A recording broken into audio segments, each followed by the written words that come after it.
Ben, aujourd'hui, je vais parler de la dépression, qui est une des problématiques les plus répandues, une des problématiques qui a été l'objet de plus de recherches, d'études, de théories, d'explications. Sur YouTube, vous pouvez voir une quantité aussi importante de vidéos à ce sujet. Si j'en fais une ici, c'est parce que j'ai vu qu'il y a certains points qui ne sont pas vraiment mis en évidence. Toujours d'une manière succincte. Ici, c'est une introduction à la dépression, mais en essayant de fixer les points les plus importants. La dépression.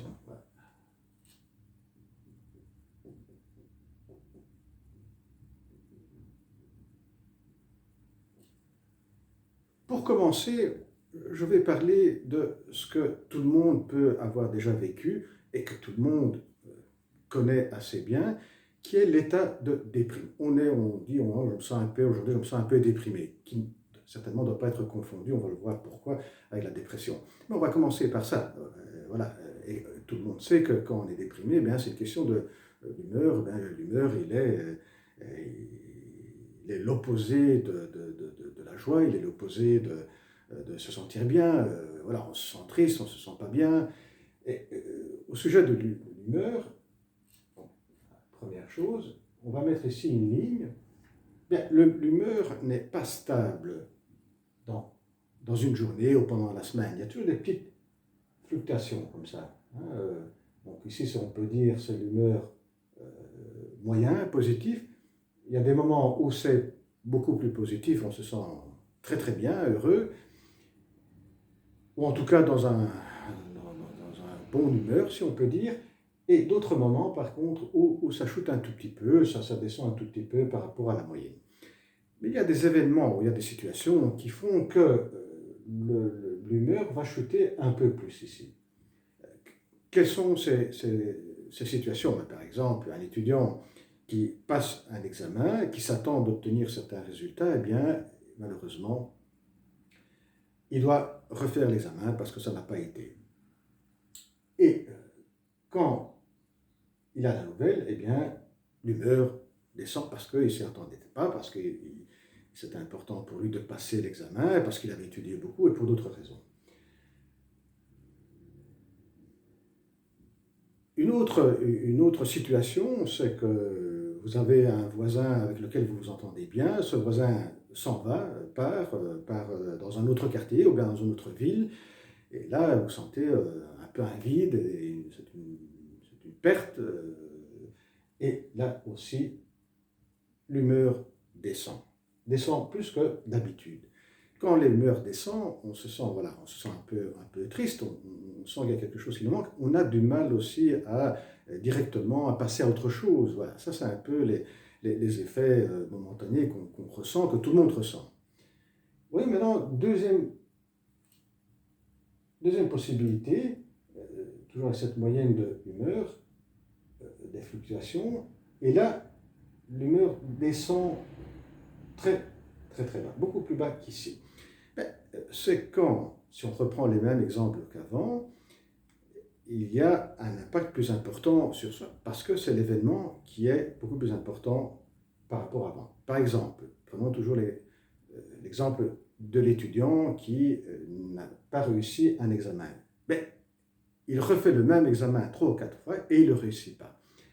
Et bien à partir de là, l'humeur descend beaucoup plus bas et perdure aussi. Alors si ici, après peu de temps, l'humeur remonte, ici, il dure un peu plus. Et l'autre situation qu'on avait évoquée dans le premier cas, par exemple, le voisin du palier qui s'en va, qui part dans une autre ville, faisons maintenant, c'est quelqu'un de vos proches qui meurt, il y a un décès, ou bien qui part, donc un ami très cher qui part à l'étranger. Là, on sent un vide plus important, l'humeur descend beaucoup plus et perdure aussi un peu plus. Il y a certaines parties du cerveau qui s'activent et qui mettent en route certains phénomènes comme la tristesse, le vide qu'on ressent, la difficulté de se remettre dans une optique de, de, de, de projet, donc de penser à ce que je vais faire demain ou après-demain. La motivation donc chute et quelquefois on a aussi du mal à se lever le matin. Troisième possibilité, et là on arrive à ce qu'on appelle le tableau, la dépression. C'est-à-dire que ici, dans ce deuxième cas où il y a des événements plus importants qui se passent, mais il y a certaines personnes qui vont vivre ces événements comme un effondrement. Et qu'est-ce qui va se passer? C'est que cet état, qui était ici au départ un état de déprime, va perdurer dans le temps et va s'aggraver, va descendre. Et cela est une des caractéristiques de la dépression, c'est que la dépression, il n'y a pas une intensité, ça descend. Et quand ça descend, eh bien, il y a tout un tableau très connu, il suffit d'aller sur YouTube pour aller voir le tableau, des symptômes dépressifs, eh bien, va se mettre en route.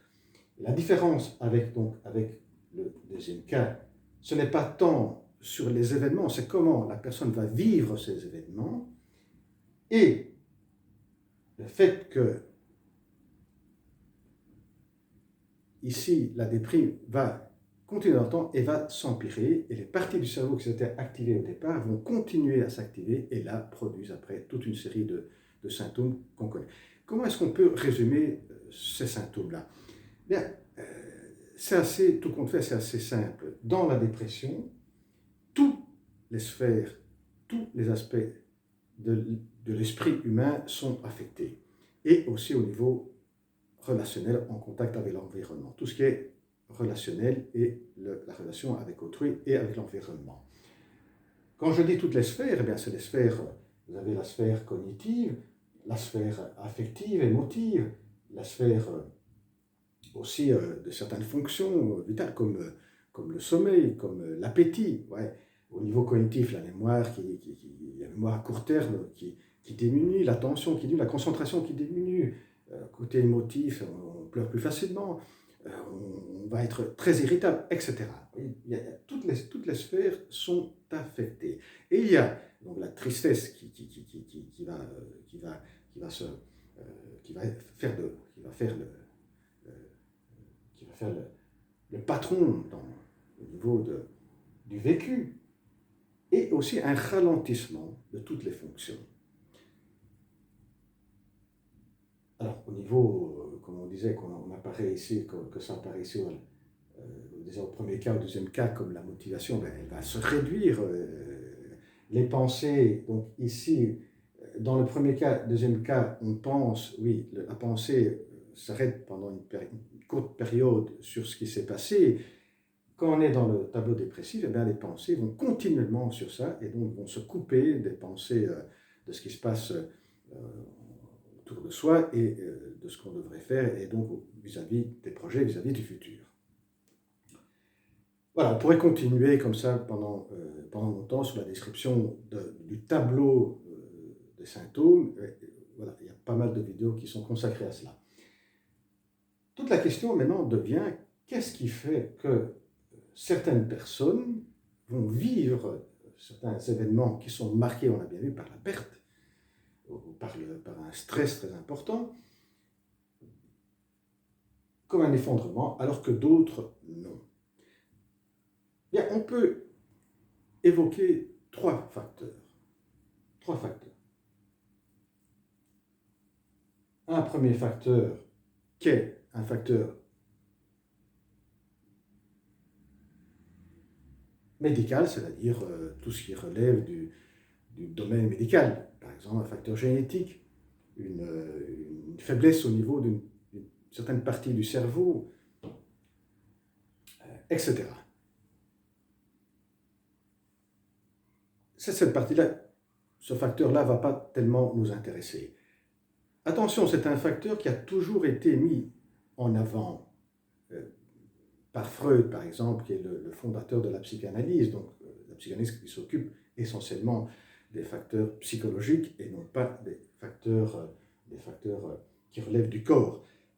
Malgré cela, Freud a toujours souligné qu'il y a un facteur d'ordre du corps qui agit. Par exemple, quand il parlait de la fixation, de la libido qui va se fixer quand il y a régression à la phase, par exemple, à la phase anale, il évoquait que pourquoi est-ce que certains enfants vont être plus susceptibles de se fixer, de fixer la libido lors d'une régression à la phase orale. Eh bien, il va évoquer aussi un facteur génétique, un facteur qui relève du corps. Après l'avoir évoqué, il va l'abandonner parce que ce n'est pas un aspect qui intéresse d'un point de vue du développement psychologique. Et cela aussi pour dire que vous l'avez pour la dépression, mais vous l'avez pour toute une série d'autres problématiques. Il suffit, comme je viens de faire, d'évoquer, comme l'a fait Freud, pour la libido, pour la fixation de la libido.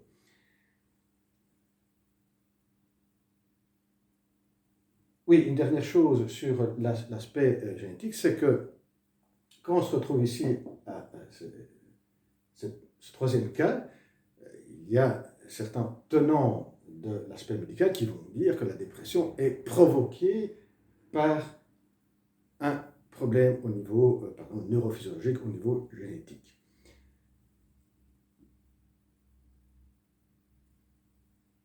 Alors, si on s'arrête sur ça, on va couper après tout ce qui est le développement psychologique, alors que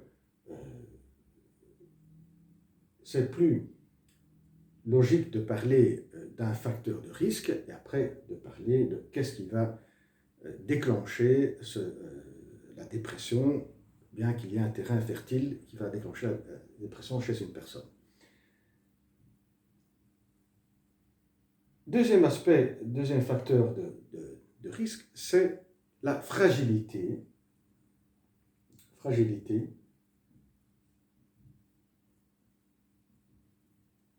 Et fragilité, attention, la fragilité, c'est une partie spécifique de l'esprit humain qui est le moi.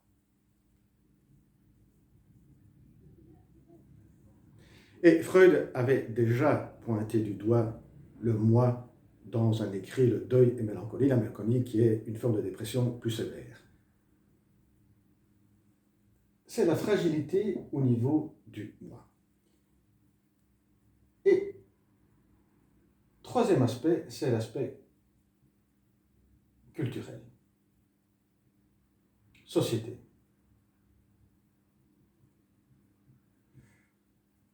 On va commencer donc par cette fragilité du moi. Alors, qu'est-ce qu'on veut dire par fragilité du moi? C'est que le moi, pour exister, s'appuie sur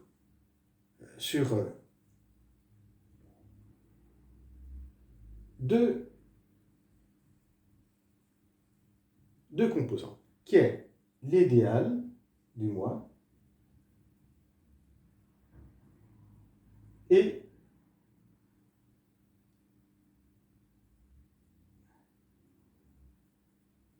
les objets,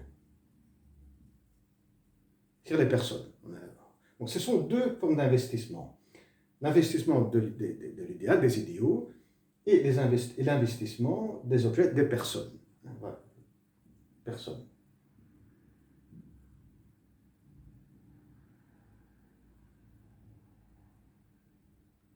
Ouais.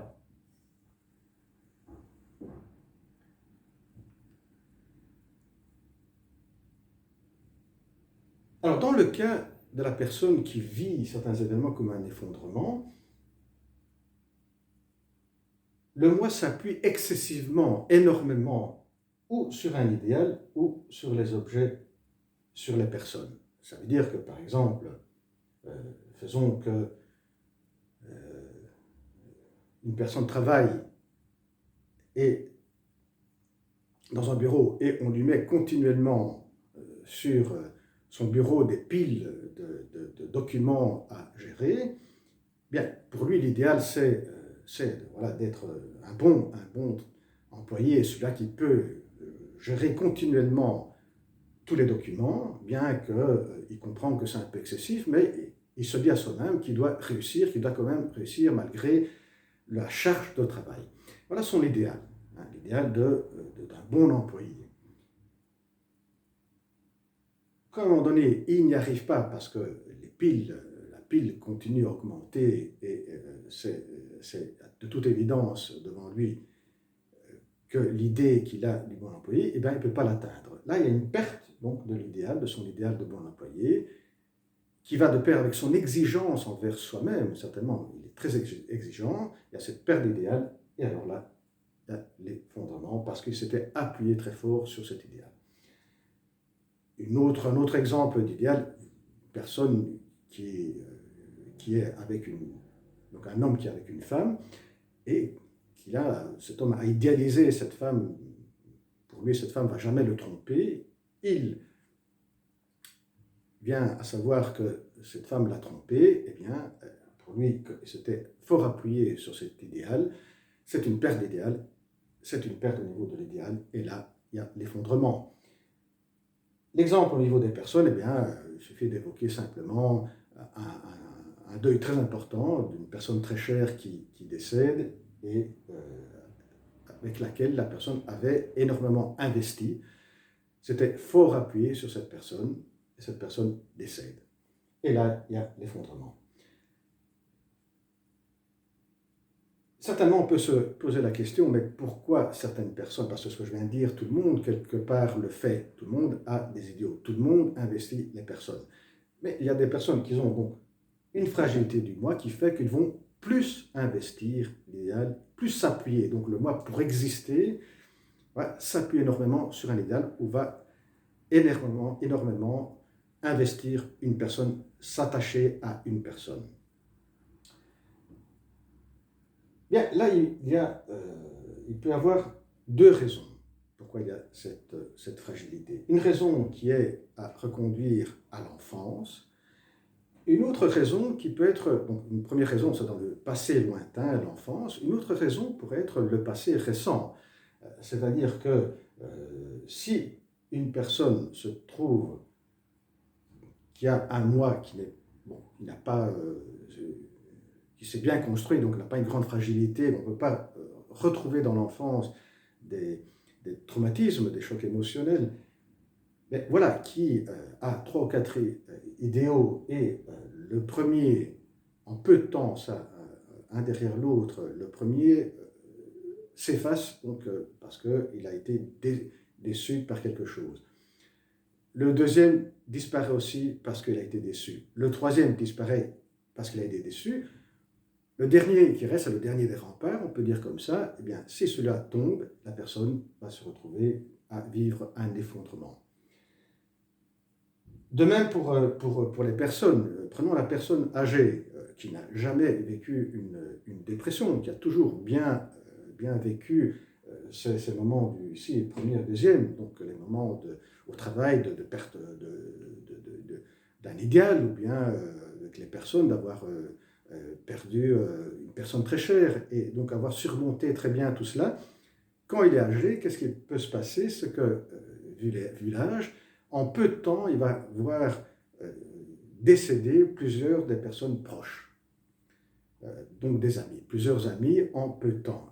1, 2, 3, 4. Au quatrième, ami très proche qui voit s'en aller, eh bien, il peut vivre cela comme un effondrement parce qu'il a en peu de temps les investissements très importants, et surtout s'il n'a pas d'enfant, par exemple, ou s'il n'a pas une femme, eh bien, partent, et là, il peut vivre cela comme un effondrement parce que le moi, il s'est fragilisé en fonction de ces pertes une derrière l'autre. Voilà. Venons maintenant au troisième facteur qui est la culture, la société. Alors il faut savoir que quand on dit par exemple que la dépression est le mal du siècle, eh bien, il faut bien s'entendre à partir de quand on évoque le mal du siècle. Eh bien, il y a une date très précise qui est 1900, précise à peu près, hein, dans les années 70. C'est à partir de ces années-là que dans les cabinets de psy, on retrouve plusieurs descriptions de nouveaux cas, de nouvelles problématiques, où l'accent est déplacé du refoulé, de toutes les problématiques typiquement décrites par Freud, par les Freudiens, vers des problématiques qui sont autour du moi. Ça, c'est une première indication de cette période-là. Donc, je répète, en 1970, c'est à peu près la période où augmentent les cas de dépression, et c'est la période où, voilà, dans les cabinets privés des psys, on retrouve un déplacement de description de problématiques, de ce qui était les refoulés et les problématiques liées au moi, et entre autres la dépression. Et un autre aspect qui va caractériser un peu cette période, ou en tout cas qui va caractériser le siècle, donc il y a deux aspects, le siècle et cette période. Concernant le siècle, il suffit de se référer aux travaux, par exemple, d'Eric Fromm, qui dit, en faisant une analyse à partir du Moyen-Âge, comment a évolué le sujet par rapport à la collectivité. Si au départ le sujet était fort lié à la collectivité, petit à petit, il va s'individualiser de plus en plus.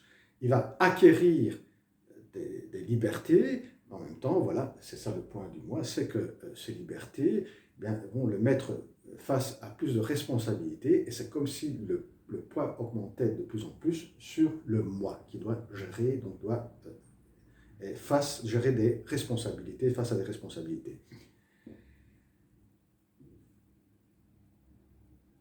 Et l'autre aspect qui concerne plus cette période, c'est les analyses sociologiques qui vont se multiplier autour de descriptions de ce qu'on appelle la postmodernité ou l'hypermodernité. Et les caractéristiques de ces analyses, c'est, d'un côté, je vais aller très vite parce que j'avais déjà consacré une vidéo à ce sujet, sont la perte des idéaux. Donc si pendant des siècles, l'individu pouvait s'accrocher avec la collectivité à des idéaux bien précis qui étaient partagés par la collectivité, à partir d'une certaine période, et là on est autour de ces décennies-là, eh bien, il va y avoir la perte des repères des idéaux. Et un autre aspect, c'est le narcissisme, c'est-à-dire que à partir de ces décennies-là, il va y avoir une société qui va s'axer sur l'individualisme, sur le narcissisme des personnes. Et donc le moi va se retrouver à être, voilà, à devoir supporter un poids encore plus, être centré sur soi, ce qui va le rendre beaucoup plus fragile. Et ne pouvant pas s'accrocher à des idéaux partagés par la collectivité, il va alors s'accrocher à certains idéaux qui peuvent être facilement balayés par les événements de la vie. Eh bien voilà, que cette petite introduction à la dépression. À la prochaine, au revoir.